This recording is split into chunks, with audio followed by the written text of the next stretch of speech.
Passengers for Bangkok, Hong Kong and Manila, please proceed to gate number 5 for immediate boarding. Mesdames et mesdames, bienvenue à bord.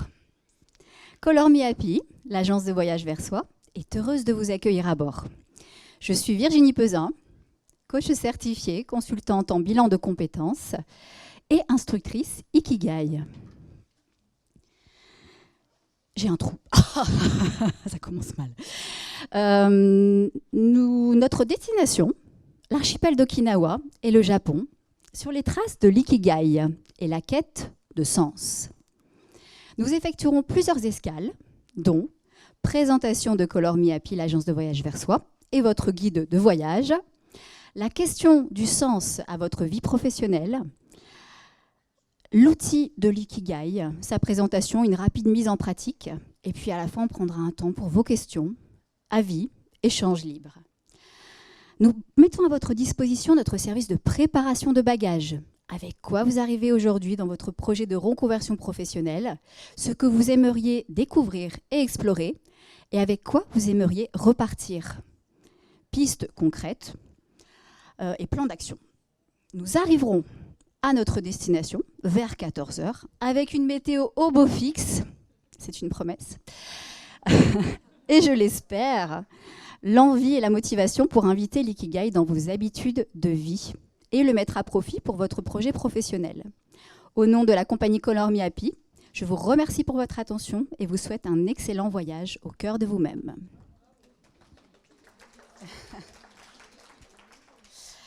Merci beaucoup à toutes et à tous maintenant. Merci monsieur de rejoindre cette assemblée féminine. Merci d'avoir rejoint le workshop. Je suis Virginie, j'ai 45 ans et je suis l'heureuse fondatrice de Color Me Happy, qui est l'agence de voyage Versoix.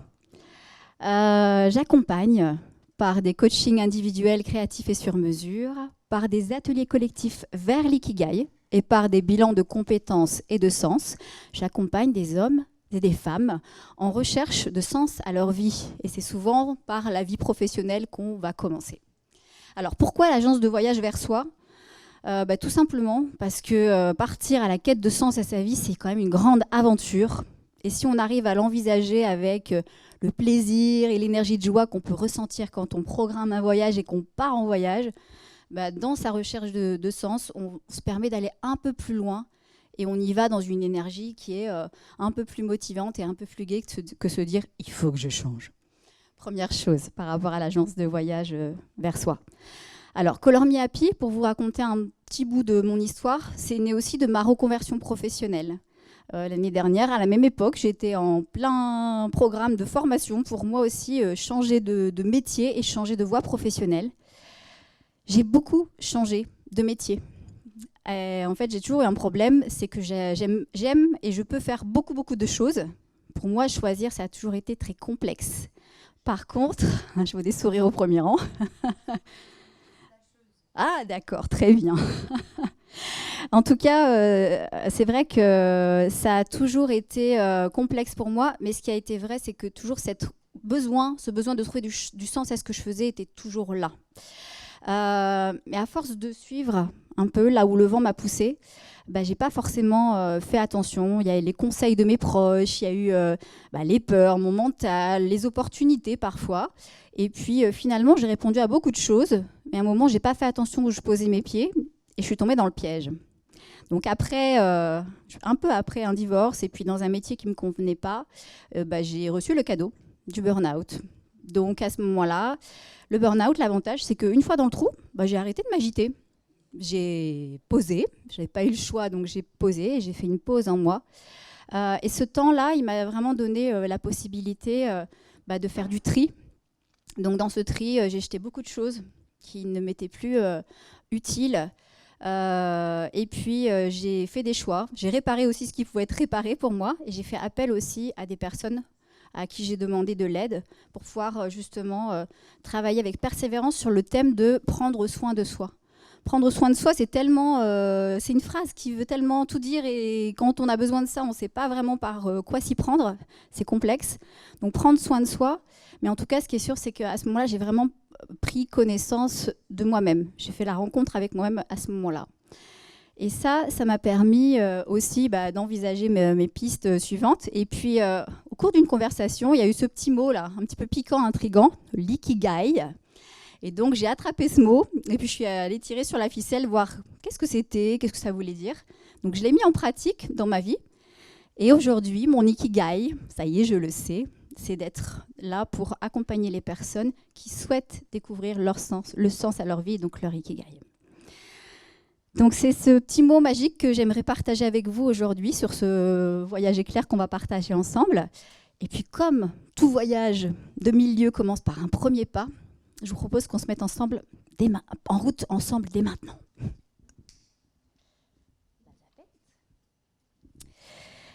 Donc, pour préparer un voyage, la première étape, c'est d'aller décider de où je veux aller, où je veux me rendre. Donc, dans ce voyage vers plus de sens à sa vie professionnelle, il y a beaucoup de questions qui se posent. Je ne sais pas si vous serez d'accord avec moi, il y a quand même souvent cette liste de questions et de se dire « mais par où je commence ?» Donc, dans la recherche de sens, déjà, c'est de savoir qu'est-ce que je cherche et par où je commence et comment m'y prendre. Ces questions, elles sont tellement évidentes et en même temps, il y a tellement de réponses que vraiment, je vous invite à titre individuel à prendre du temps pour vous, à déterminer ces premiers critères pour chacun de vous personnellement. Et en tout cas, si on devait commencer par quelque chose là maintenant tout de suite, déjà, je vous invite à individuellement vous remercier d'être là au salon professionnel, parce que j'imagine que si vous êtes ici, si vous avez déjà fait ce virage de changement, en tout cas d'intention de changer quelque chose. Et donc, c'est important aussi la gratitude et de commencer par soi et de se remercier, de s'accorder du temps et de l'importance pour soi, pour son projet professionnel. Et c'est vraiment ça qui fera que vous saurez où vous êtes et que vous êtes à votre place.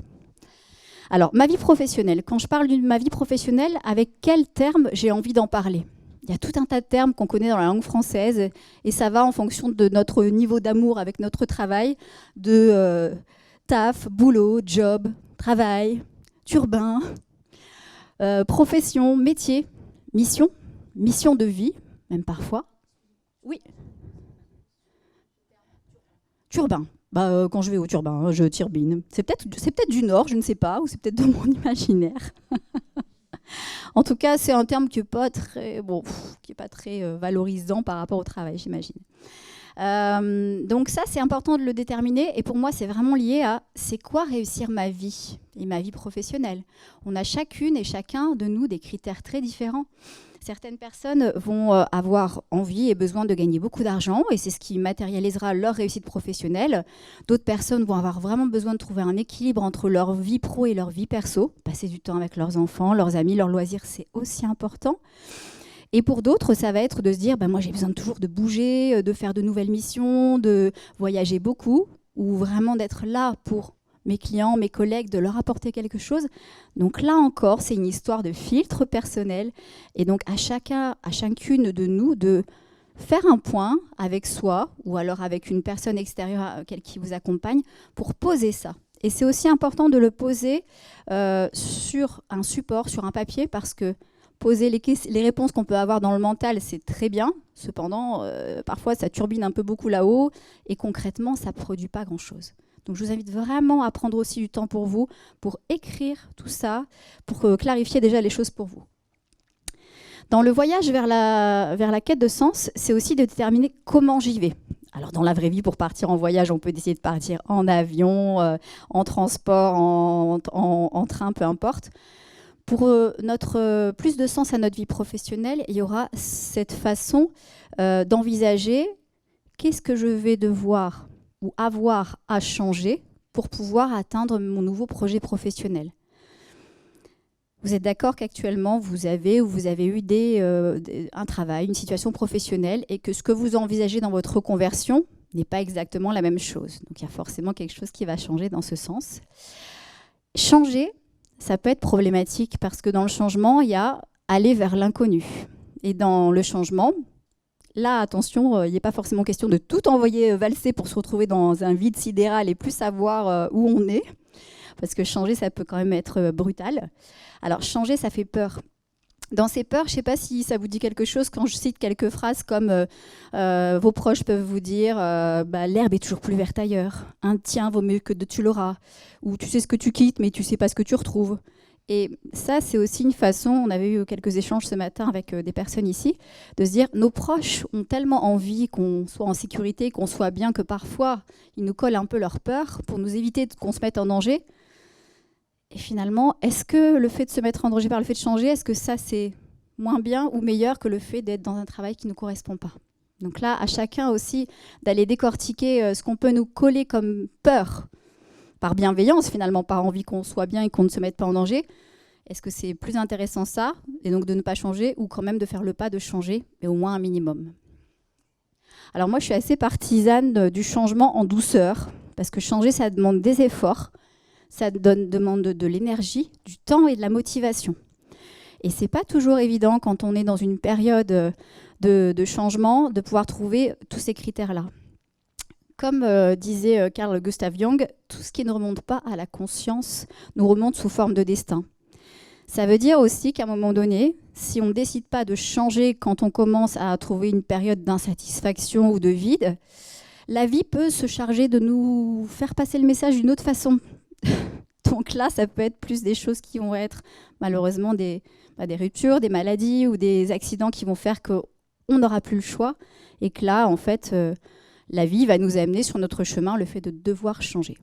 Alors entre devoir changer et avoir envie de changer, ce qui est intéressant, c'est que tant qu'on est dans une énergie où on peut venir à un salon, se renseigner et faire des choses pour soi, c'est aussi intéressant de pouvoir dès maintenant s'occuper de soi, se connaître mieux soi-même pour être plus armé pour son projet professionnel derrière. Donc, ça peut commencer par quoi, faire des changements? Ça peut commencer tout simplement par mieux se connaître. Cette phrase, pareil, elle paraît tellement simple. Je fais un petit sondage dans la salle. Qui est-ce qui ici estime vraiment bien se connaître? Bon, c'est pas mal. Bon, ça veut dire qu'il y a quand même 95% des personnes qui vont devoir faire un petit effort.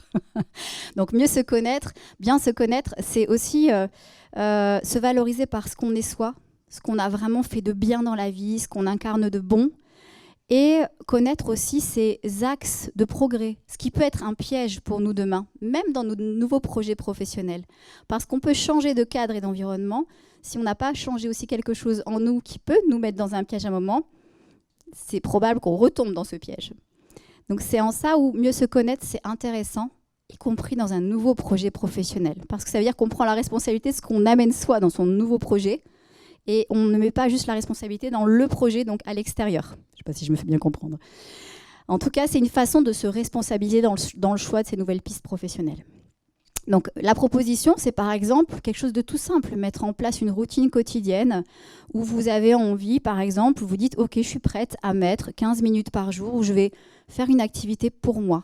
Où je vais être plus en connaissance de moi. Ça peut être de l'écriture, ça peut être de la lecture, des webinaires de développement personnel, mais en tout cas, c'est avoir cette meilleure connaissance de soi. C'est vraiment comme se dire, je m'entends bien avec cette personne, une meilleure amie, et j'ai envie de passer du temps avec cette personne, sauf que cette personne, c'est moi. Et ça, je vous invite aussi à l'inscrire dans votre planning, dans votre agenda. C'est pas une option, c'est quelque chose que je veux faire pour moi. Et ça, c'est un vrai cadeau pour soi aussi. J'ai noté se fabriquer des outils sur mesure parce que ça c'est aussi quelque chose qui me paraît important, c'est de choisir l'outil qui vous convient.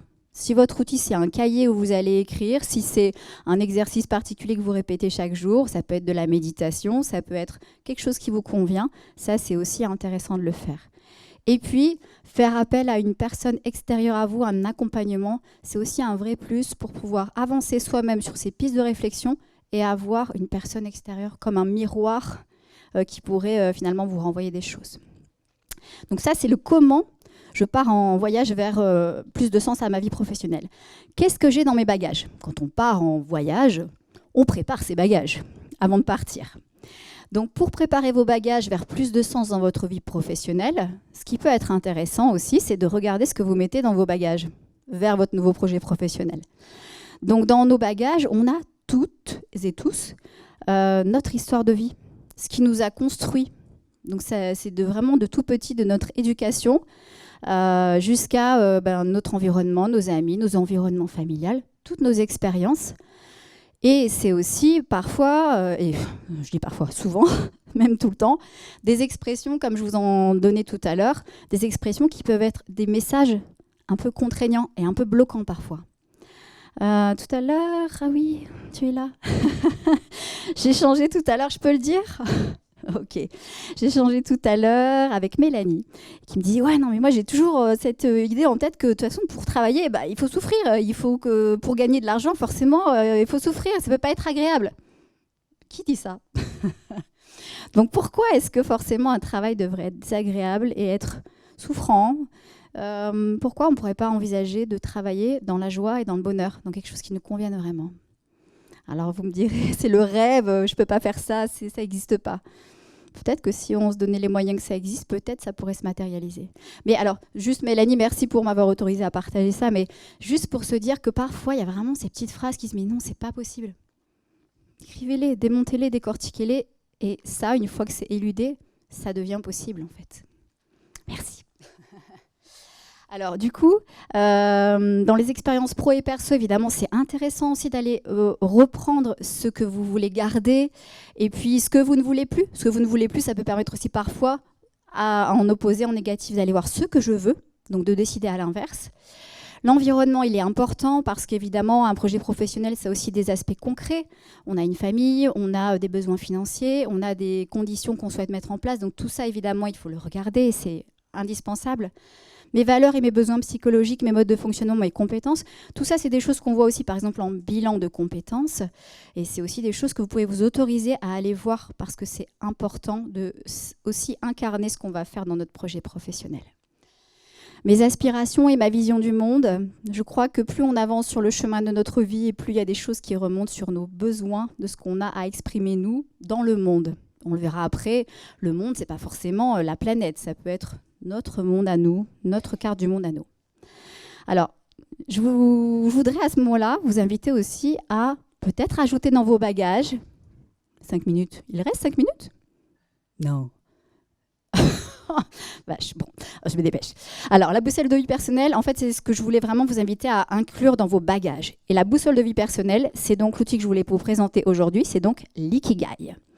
Donc, l'ikigai, ça vient du Japon et vous avez peut-être déjà vu ce diagramme qui est sous forme de 4 cercles. Donc on ne va pas rentrer dans le détail, on n'aura pas le temps. Donc en tout cas, au Japon, c'est ce pourquoi la vie vaut d'être vécue. Et ce concept japonais intrigue beaucoup actuellement. Vous l'avez aussi sur les petites plaquettes que je vous ai laissées, les petits documents. Et parce qu'en fait, c'est un outil qui permet simplement, avec patience et persévérance, de le remplir soi-même et d'aller chercher au centre quel est vraiment ce qui nous anime dans la vie. Ce pourquoi on a envie de se lever le matin et ce pourquoi demain notre travail pourrait ne plus être un effort et donc une souffrance. Ça pourrait être un plaisir.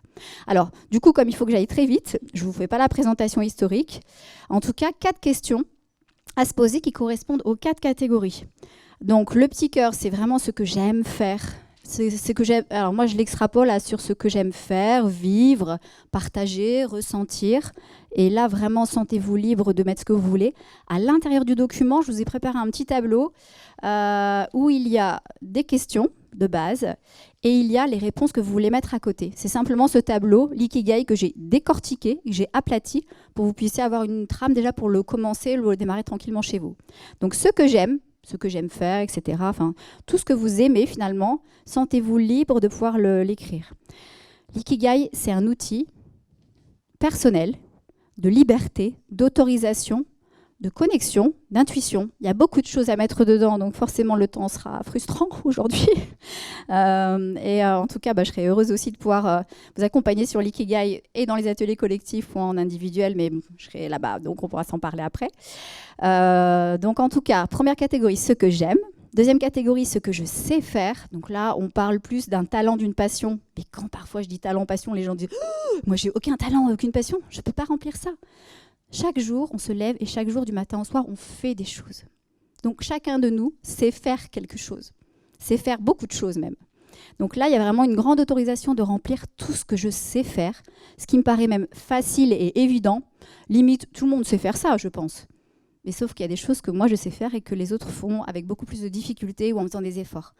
Donc là, c'est aussi s'interroger sur qu'est-ce que les autres me disent que je sais bien faire. Et où je dis, oh non, mais c'est pas grave, c'était rien. Mais ça, c'est quelque chose, par exemple, qui rentre dans cette catégorie parce que c'est vraiment quelque chose qui est particulier à moi. Troisième question, c'est pourquoi je pourrais être payée, rémunérée.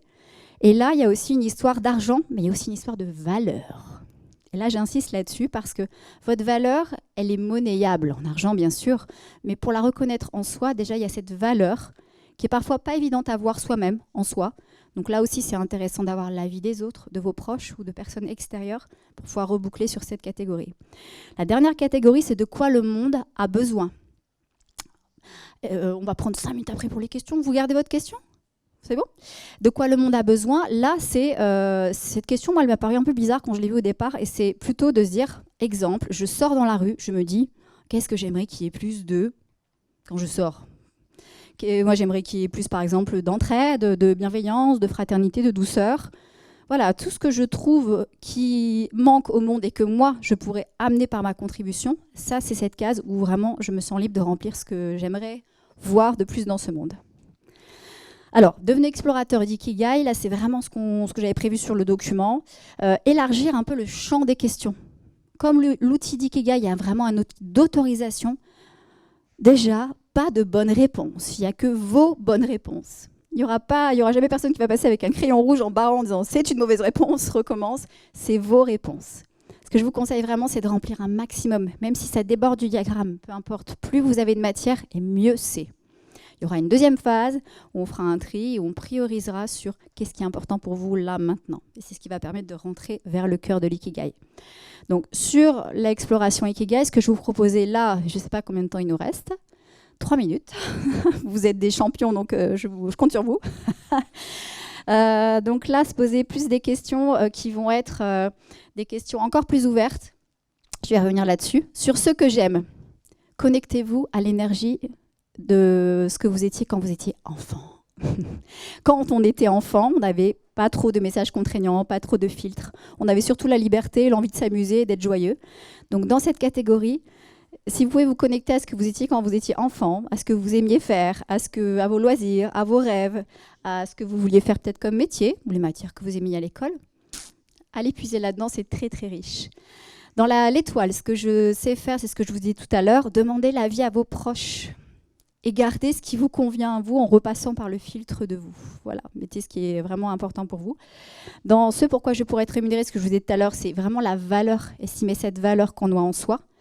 Et la dernière partie, le monde, je voulais passer encore 30 secondes de plus sur le fait de se dire, le monde, c'est mon monde à moi. C'est-à-dire que si mon monde à moi, ce qui est important, c'est que ma famille, je contribue à ma famille, je contribue à une association dans laquelle je suis bénévole, je contribue, je sais pas, à mon quartier, à ma ville, à mon pays, à ma planète. C'est votre monde à vous, selon votre dimension à vous et votre vision des choses à vous.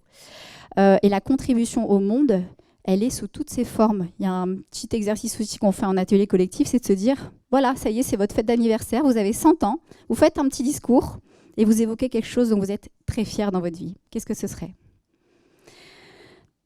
Donc, en tout cas, pour progresser vers votre ikigai, je vous invite à vous armer de patience, de vous donner du temps, de le remplir, de le laisser, d'avoir un petit carnet dans votre sac, par exemple, pour remplir des petites choses qui vous viennent en tête, d'y revenir régulièrement, patiemment. Donc, et aussi, comme je vous le disais tout à l'heure, liberté, autorisation. Pas de bonne réponse, que les vôtres. Donc, tout est OK, tout est ouvert. La joie, le flow, quand vous êtes en joie, quand vous faites quelque chose, après, vous avez terminé, vous êtes dans cette joie, cherchez là-dedans qu'est-ce qui a produit la joie et servez à alimenter votre ikigai avec ça. Quand on est en joie, c'est qu'on est dans ce qu'on doit incarner et on est à la bonne place.